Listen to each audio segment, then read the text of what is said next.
The city was a grid of cold light, a geometric pattern of success and ambition laid out beneath Isabella Sterling's penthouse window. From 50 stories up, the noise was gone, replaced by a sterile hum that was the sound of wealth itself. It was the sound of her life. Each window below was a story she could not read, a life she would never touch. Her own story was written in the sharp angles of the furniture, the polished gleam of the marble floors, and the vast, echoing silence that followed her from room to room. She stood before the floor-to-ceiling glass, a silhouette against the metropolis she had, in many ways, conquered. Sterling Enterprises was a titan, a monolith of technology and finance that she commanded with an icy precision that was legendary in boardrooms and whispered about in financial columns. They called her the Ice Queen, a moniker she had neither earned nor fought. She had simply allowed it to be, for it served its purpose. It kept people at a distance. It kept the questions away. Her fingers, adorned with a simple, severe silver ring, traced the condensation on the cold glass. The ring had belonged to Michael. It was all she had left of him, a cool, metallic memory of a warmth that had been extinguished 5 years ago. They had built this empire together, their dreams intertwined like the steel framework of the skyscrapers outside.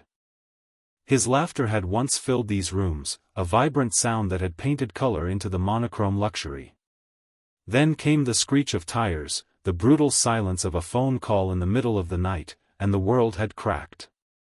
Isabella had not broken. She had calcified. She had poured her grief into the company, transforming her pain into profit, her sorrow into strategy. Each successful acquisition was a headstone on the grave of her heart.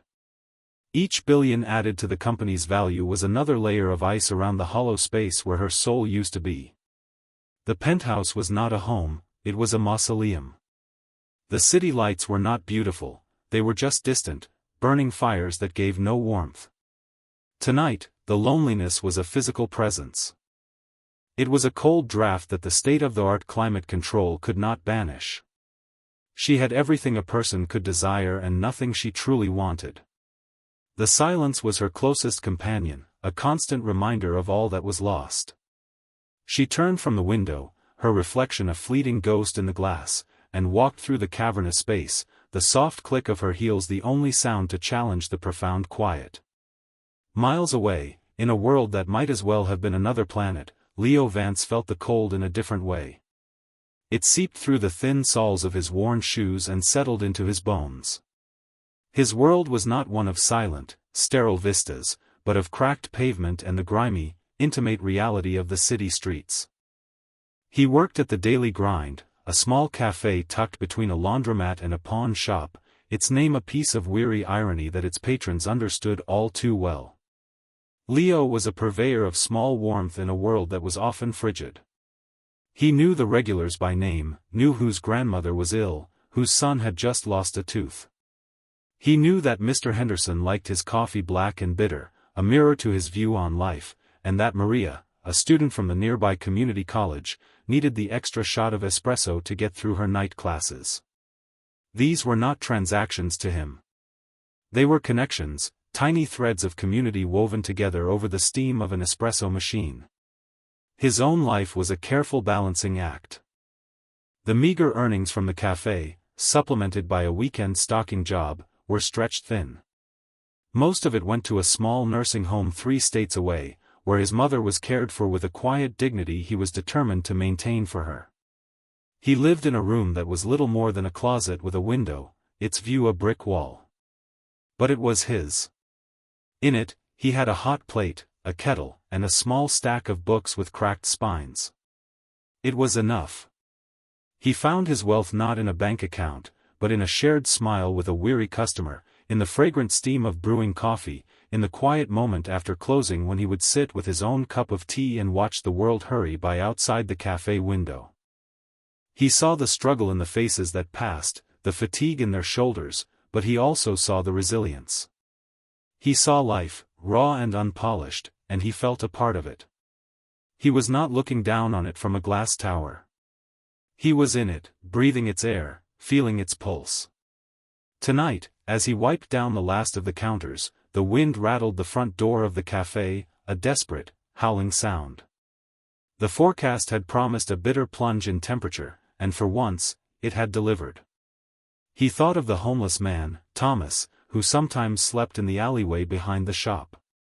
He'd left a bag with 2 of the day-old muffins and a thermos of hot coffee by the back door, a small offering against the encroaching frost. It was a simple gesture. It was all he had to give. He pulled his own jacket tighter around himself. It was old and frayed at the cuffs, but it was thick. It was warm. He finished his work, the familiar ritual a comfort against the cold that waited for him outside. The breakdown of the chauffeured town car was a sudden, jarring intrusion into Isabella's insulated world. One moment, she was gliding through the city in a cocoon of heated leather and silence, the next, there was a violent shudder and a dead stop. The engine was gone. The silence that followed was different from the one in her penthouse. It was a dead, broken silence. Her driver, a man named Arthur whose face she barely registered most days, was flustered. "My apologies, Miss Sterling. It appears to be a catastrophic engine failure. I've called for another car, but with this weather, it could be an hour." An hour. The words hung in the cold air inside the vehicle. Isabella looked out the window. They were in a part of the city she usually only saw from her office tower, a blur of neon and brick. Patience was a virtue she had long ago deemed a liability. "I'll walk," she announced, her voice clipped. "Miss Sterling, it is dangerously cold. The wind." "I am not made of glass, Arthur," she cut him off, her tone leaving no room for argument. She opened the door before he could protest further, and the cold hit her like a physical blow. It was a feral, biting thing, a cold that didn't just touch the skin but seemed to pierce right through to the bone. Her designer coat, a thing of elegant lines and fashionable thinness, was a pathetic defense. The wind tore at her, whipping her hair across her face and stealing the breath from her lungs. Each step was a battle. The city she commanded from above was now an adversary, its icy breath a relentless assault. Her carefully constructed composure began to crack. Her teeth chattered, an involuntary betrayal of her body. Her fingers, even in their leather gloves, grew numb. She saw a flickering sign ahead, a beacon of pale, yellow light in the oppressive dark. The daily grind, it looked small, insignificant. But it was lit. It was a refuge. She pushed open the door, a small bell announcing her arrival with a tinny, cheerful jingle that felt entirely out of place with the storm raging inside her. The warmth of the small space was immediate, a thick, welcome blanket scented with coffee and cinnamon. A single man was behind the counter, his back to her, wiping it down. Leo turned at the sound of the bell, a reflexive, "Sorry, we're just closing," on his lips. The words died when he saw her. She stood just inside the door, her frame trembling, her face pale and drawn. She was a vision of wealth and power, her clothes speaking a language of money he could only guess at. But her eyes spoke a different language, a universal one of desperate, miserable cold. He saw past the expensive coat and the aura of untouchable authority. He saw a person shivering so violently she could barely stand. "Please," she managed, her voice a thin, reedy thing. "My car, it broke down. Can I just wait in here? For a cab?" Leo didn't hesitate. Concern washed over his features, erasing his end-of-day fatigue. "Of course. Here, come sit down," he gestured to one of the small, wobbly tables. He watched as she moved, her steps stiff, her body rigid with cold. It was a dangerous cold. He knew it well. He'd seen it claim people. Without a second thought, he shrugged off his own jacket. It was a well-worn, dark blue coat, patched at the elbow and faded from 100 washings, but it was heavy and lined with fleece. He walked over to her as she sank into a chair. "Here," he said, his voice soft. Isabella looked up at him, confused. She saw the jacket in his hands. It was old, clearly his own. She saw the plain, threadbare sweater he wore underneath. "What are you doing?" "You're freezing," he said, his tone simple, stating a fact. "This will help." He draped the coat over her shoulders. The weight of it was a surprise. It was heavy, solid. And it was warm. Not just from the fleece lining, but with a residual heat from his own body. It was a living warmth. It smelled faintly of coffee and winter air, a clean, honest scent. The gesture was so immediate, so uncalculated, that it pierced through the layers of ice she had spent years building. A stranger was giving her the coat off his back on a frozen night, not knowing who she was, not asking for anything in return. He saw not a billionaire, but a shivering woman. A tremor went through her that had nothing to do with the cold. You don't have to do that. You'll be cold." He gave a small, unconcerned shrug. "I'll be fine. I'm used to it. No one should be that cold." He went back behind the counter, his movements efficient. "I'll make you something hot. On the house. Tea? Coffee?" "Tea," she whispered, her voice barely audible. She pulled the jacket tighter around herself, burying her face in the worn collar. The warmth that seeped into her was more than physical. It was a sensation she had not felt in years. It was kindness. Raw, unvarnished, and utterly foreign. It cracked something deep inside her, a tiny fissure in the frozen surface of her soul. She watched him as he worked, his focus entirely on the simple task of brewing her a cup of tea, and felt a profound and unsettling shift in the foundations of her world. The next morning, the city was sharp and bright, the previous night's bitterness scrubbed clean by the sun. In her penthouse, Isabella Sterling stood before her wardrobe, a cavernous room filled with designer labels and bespoke suits. She reached for the worn, blue jacket that was draped over a velvet armchair. It looked absurdly out of place, a piece of humble reality amidst a sea of curated luxury. She had returned home in the new car Arthur had eventually summoned, the heavy coat still wrapped around her. She had tried to give it back to the man, Leo, he'd said his name was, when he handed her the steaming mug of tea, but he had simply shaken his head. "Keep it for your walk to the cab. Just drop it off sometime if you're passing by. No rush." She ran her fingers over the patched elbow. The fabric was rough, utilitarian. Yet, holding it felt more real than anything else in her possession.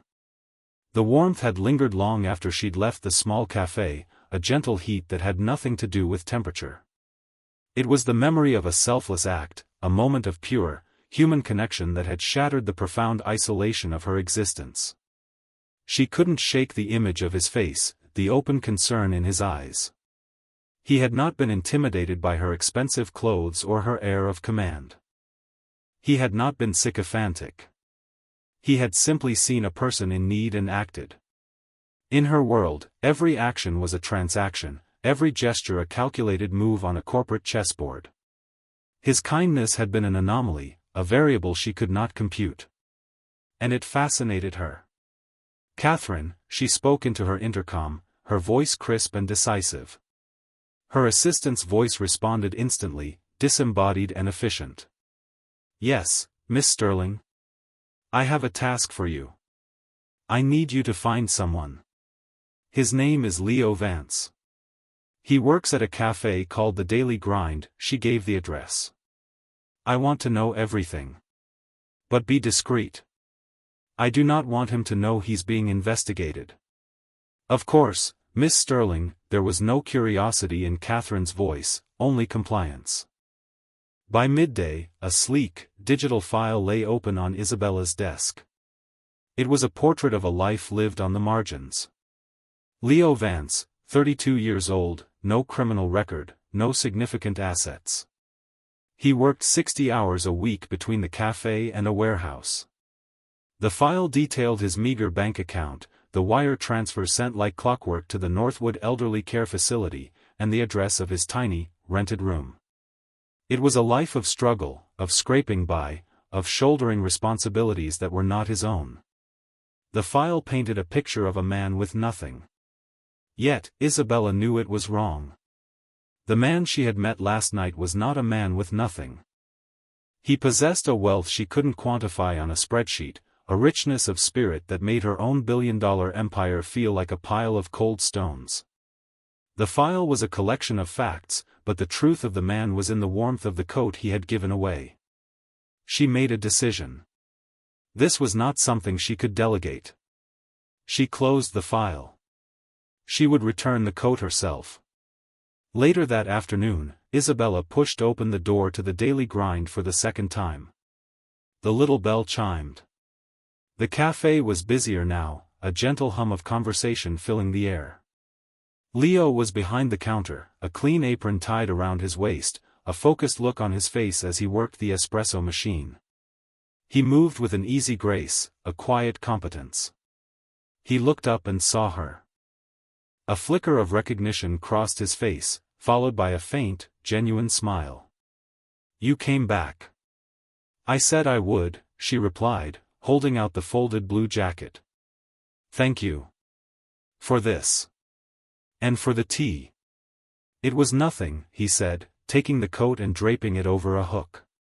"I'm glad you got home safe." The weather was brutal. An awkward silence fell between them. She felt strangely out of her depth. In a boardroom, she could command a room of powerful men with a single sentence.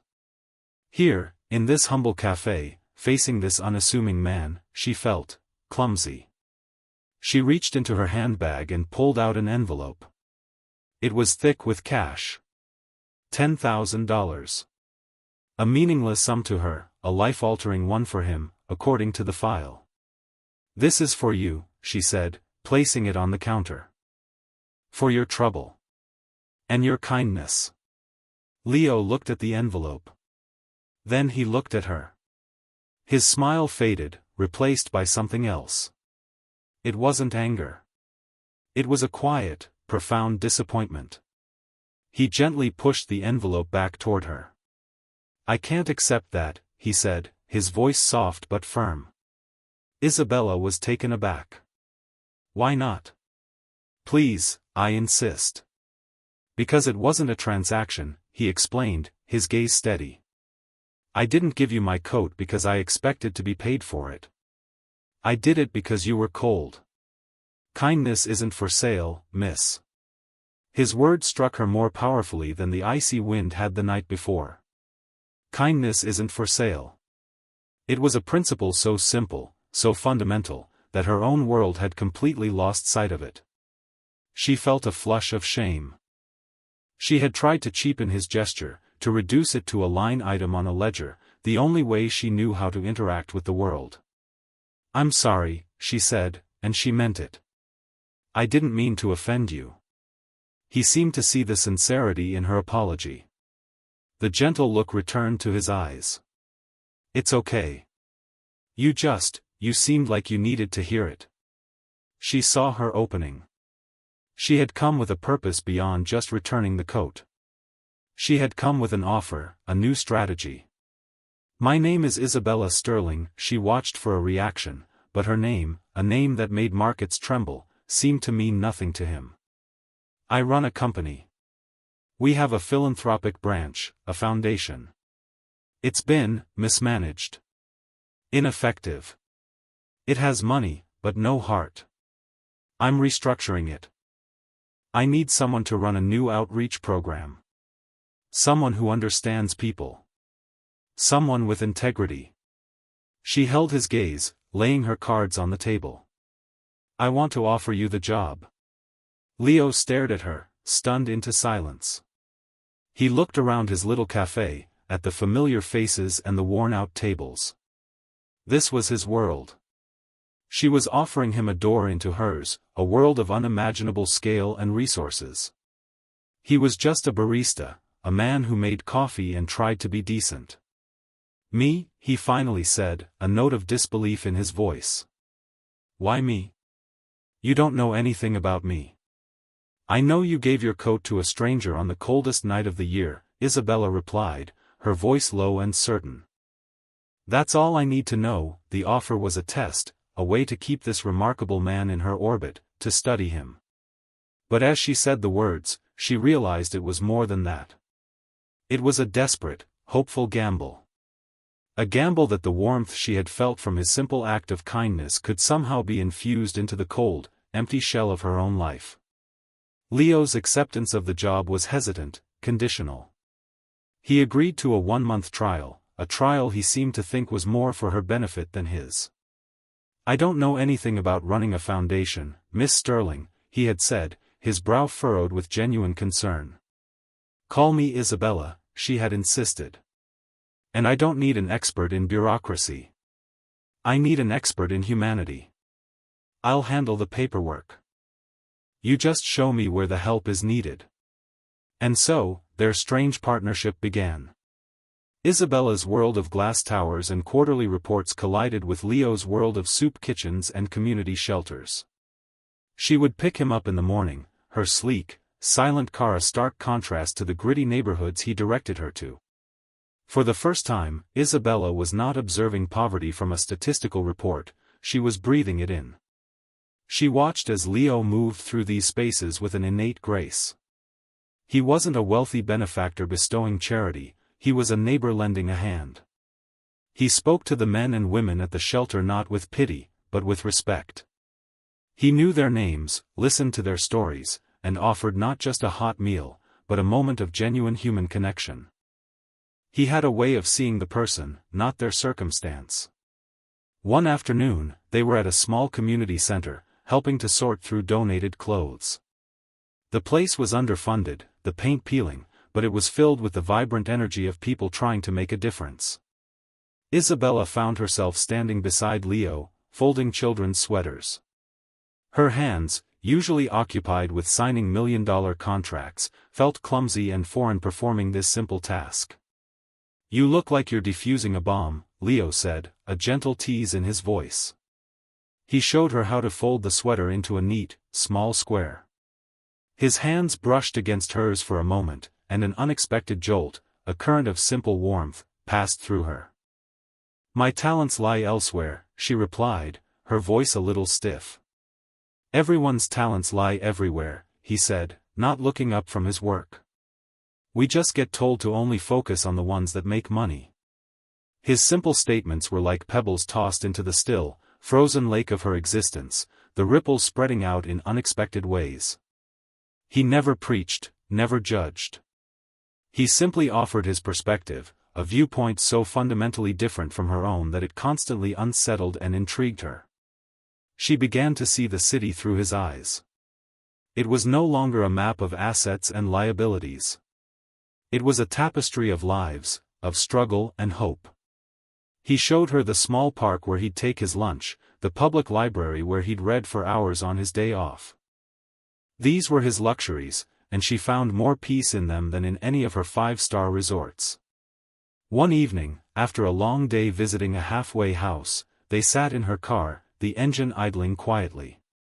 The sun was setting, painting the sky in hues of orange and purple, colors that seemed too soft for the harsh lines of the city.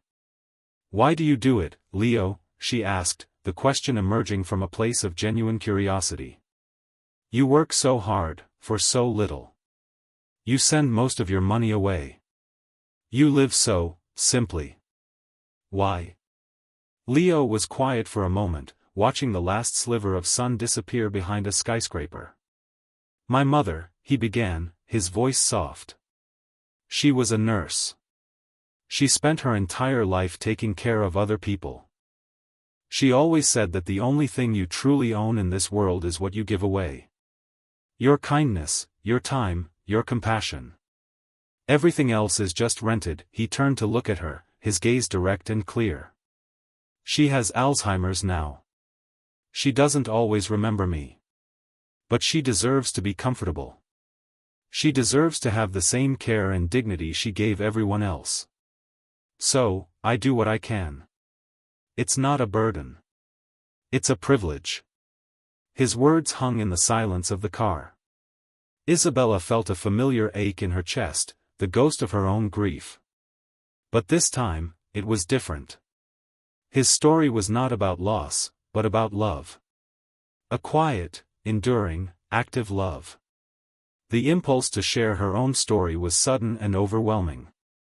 The walls she had so carefully maintained for 5 years began to feel less like a fortress and more like a prison. "I had someone once," she heard herself say, the words feeling rusty and strange on her tongue. "His name was Michael. He was my partner. In business, and in life. We built the company from nothing. He was the heart of it. I was just the head." She stared out the windshield, seeing not the streetlights, but the ghost of his smile. He was killed. A car accident. 5 years ago, the admission was stark, stripped of all emotion, yet it cost her everything to say it. "After he was gone, I didn't know what to do. The only thing that made sense was the work. So I poured everything into it. I thought if I could just build it bigger, make it more successful, it would somehow. I don't know. Honor him. Justify things." She finally turned to look at Leo. His face was filled with a profound, gentle empathy. He wasn't looking at a billionaire. He was looking at a woman in pain. "I'm so sorry, Isabella," he said, his voice a low murmur. He didn't offer platitudes or easy comforts. He simply sat with her in her grief, his quiet presence a balm on a wound she had thought was beyond healing. "The company became my armor," she confessed, the words a whisper. "It kept me from having to feel anything. But it's so cold. And so lonely." He didn't say anything. He just nodded, a simple gesture of understanding that meant more than 1,000 words of consolation. In that quiet moment, in the plush interior of her ridiculously expensive car, surrounded by the city she owned, Isabella Sterling felt a connection deeper than any she had ever known. Leo wasn't just showing her where help was needed in the city, he was showing her where it was needed inside herself. He was dismantling her walls, not with a sledgehammer, but with the quiet, persistent pressure of his own unwavering humanity. And for the first time in a very long time, she did not feel alone. The quiet rhythm they had found was shattered by the flash of a camera. It was a single, intrusive burst of light on an otherwise ordinary evening. They had just finished a late meeting with a community housing project, and Leo had convinced Isabella to grab a bite at a small, unassuming diner he liked.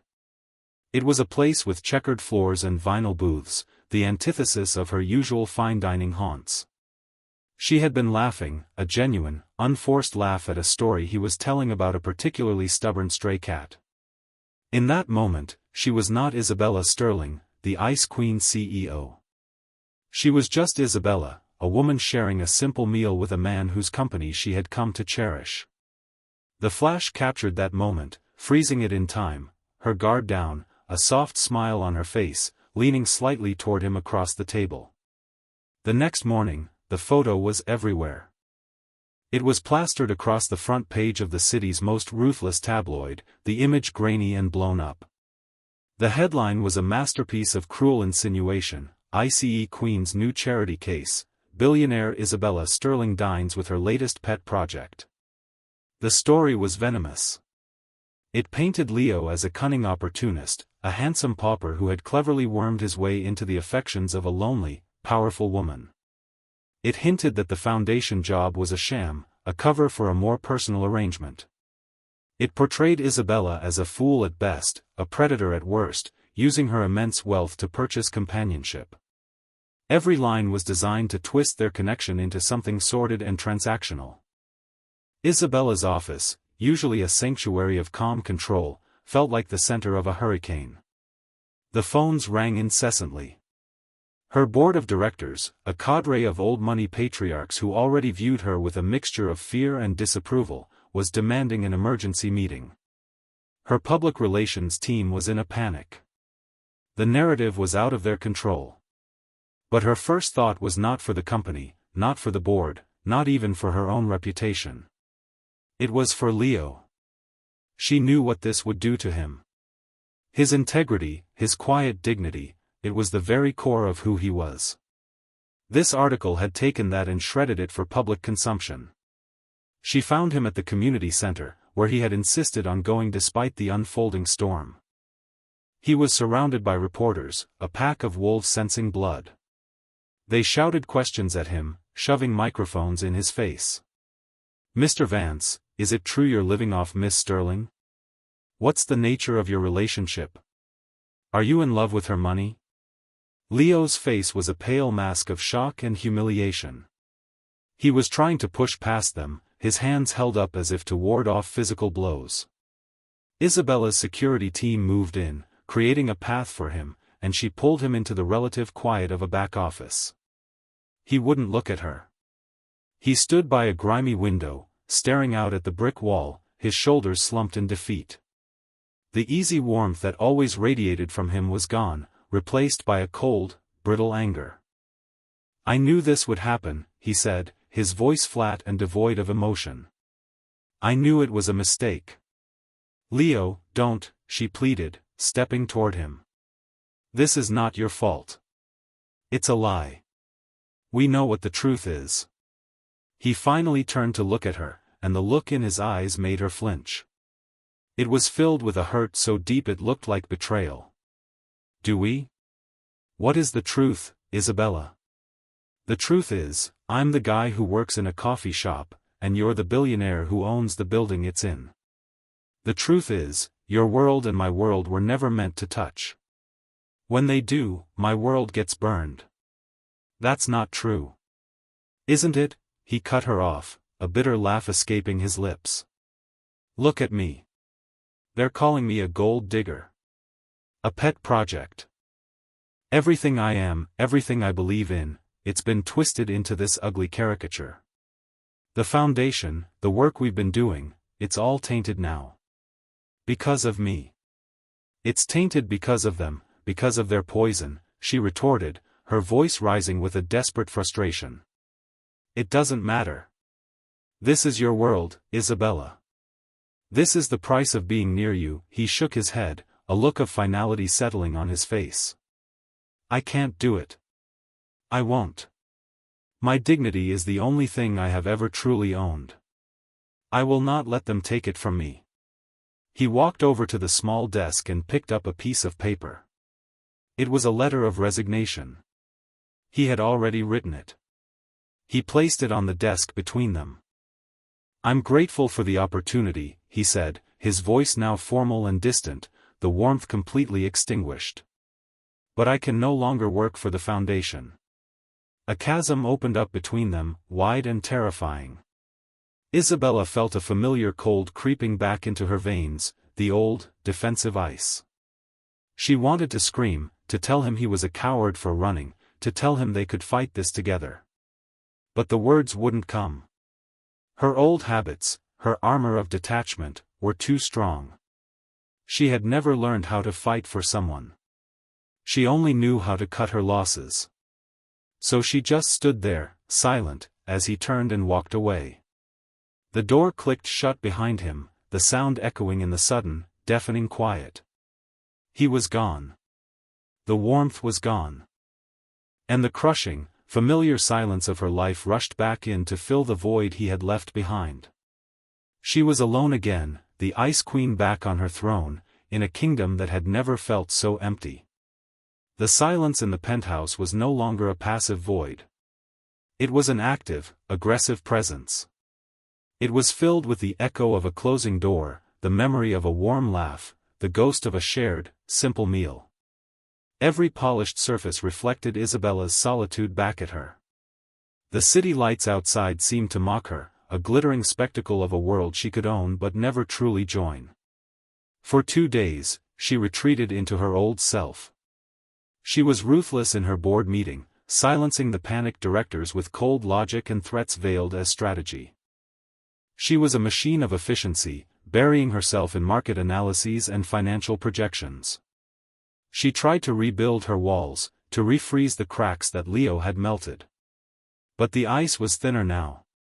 It would not hold. The armor was broken. She would be sitting in her sterile office, staring at a spreadsheet, and suddenly see his face, his look of quiet disappointment. She would taste the diner's coffee on her tongue. She would feel the phantom weight of his worn jacket on her shoulders. He had awakened something in her, a capacity for feeling, for connection, and now, without him, the emptiness was 100 times more profound than before. She hadn't just lost an employee. She had lost her guide. She had lost the one person who had seen past the billionaire and found the woman buried underneath. She realized with a gut-wrenching certainty that she had let him down. When he had been attacked, when he had needed her to stand with him, she had retreated into the cold silence of her power. She had let him believe he was a liability. She had let him walk away. The greatest failure of her life was not a bad business deal, it was a moment of cowardice in a dusty back office. On the third day, she knew she could not go on like this. The old life was impossible. The new one was gone. She had to choose. She could let the lies win, let the world's cynicism extinguish the one spark of genuine light she had found. Or she could fight. Not with money, not with power, but with the one thing she had kept hidden for so long, the truth. Her truth. She picked up the phone. "Catherine," she said, her voice clear and resolute, all traces of doubt gone. "Cancel my afternoon. And schedule a press conference. For all major news outlets. I have a statement to make." The room was a blinding sea of flashing cameras and expectant faces. Isabella walked to the podium, not as a CEO flanked by lawyers and publicists, but alone. She wore a simple dark dress, her face devoid of its usual severe makeup. She looked not powerful, but vulnerable. And that was the point. She did not start with a defense of her company or a denial of the rumors. She started with the truth. 5 years ago, she began, her voice steady but quiet, forcing the room to fall silent to hear her. "I lost the man I loved. He was the heart of my life, and when he died, a part of me died with him. I buried myself in my work, and I built an empire. And I became very, very wealthy. And very, very lonely." A murmur went through the crowd. This was not what they had expected. "I built walls around myself made of money and success, and I lived inside them for 5 years. Until one night, a few weeks ago, my car broke down on the coldest night of the year." She paused, her gaze sweeping across the room. "I was freezing. I walked into a small cafe, and the man working there, a man named Leo Vance, gave me the coat off his back. He didn't know who I was. He expected nothing in return. He did it simply because he was a kind man and I was a person in need. Your papers have called him a gold digger. An opportunist. You have taken his character, his profound decency, and you have twisted it into something ugly to sell newspapers. You are wrong." Her voice grew stronger, imbued with a passion that stunned the reporters into stillness. "Leo Vance is not my charity case. He is my teacher. He reminded me that kindness is not a commodity. He showed me a world beyond balance sheets and stock prices. He showed me that a person's worth is not measured by their bank account, but by the size of their heart. By that measure, Leo Vance is the richest man I have ever known." She leaned into the microphone. "The Sterling Vance Foundation will continue. But it will not be run by me. I am turning over its full control, along with a $50 million endowment, to be managed independently by Mr. Vance, should he choose to accept. Because I trust his integrity more than I trust my own. He is not a pet project. He is the best of us." She looked directly into the main camera, her eyes searching for him, hoping he was watching. "I let him down. When you attacked him, I stood by and did nothing. My silence was my greatest shame. This is me breaking that silence. He is a good and honorable man. And I am. I am a better woman for having known him." She finished, turned, and walked away from the podium without taking a single question, leaving a room full of stunned journalists in her wake. Leo watched it all from the cramped confines of his small room, the broadcast playing on his cheap laptop. He had been drowning in shame, the tabloids' words echoing in his mind, confirming his worst fears about the chasm between their worlds. But as he listened to her, the shame began to recede, replaced by a wave of disbelief, and then, a dawning understanding. She wasn't defending her reputation. She was defending him. She was laying her own soul bare to the world, tearing down her own walls to protect his honor. He saw not the Ice Queen, not the untouchable billionaire, but Isabella. The woman who looked clumsy folding sweaters, who laughed at his stupid stories, who had confessed her own deep-seated pain to him in the quiet of her car. She wasn't pushing him away because she was powerful, she had pushed him away because she was scared. And he had walked out on her when she was at her most vulnerable. He stood up, grabbing his keys. He didn't think. He just moved. He didn't go to her office. He went to the one place he knew she would be, the one place she was truly alone. He took the subway, then a bus, crossing the city until he stood before the gleaming, imposing tower where she lived. He gave his name to the doorman, fully expecting to be turned away. But a moment later, the man nodded. "Miss Sterling is expecting you." The elevator ride was a silent ascent into the heavens. The doors opened directly into her penthouse. She was standing by the massive window, looking out at the city, just as he had imagined her. She turned as he entered, her face etched with a fearful hope.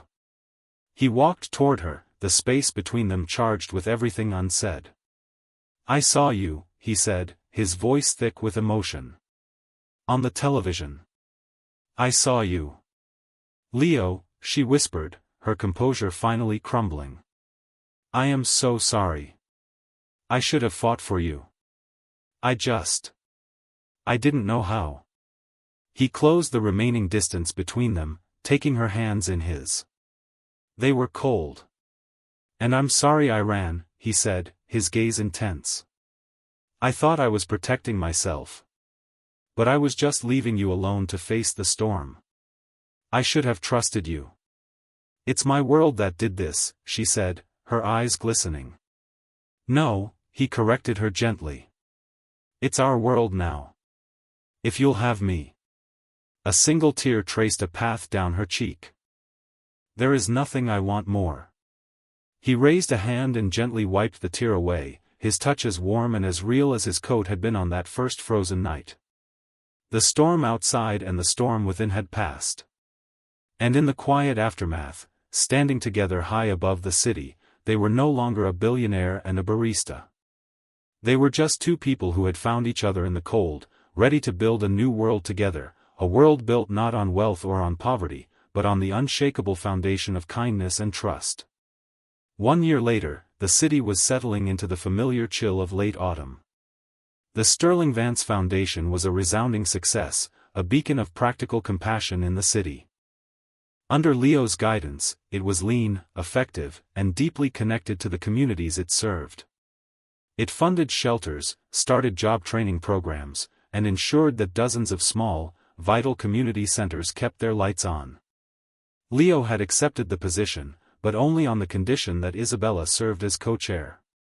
He had refused to do it without her.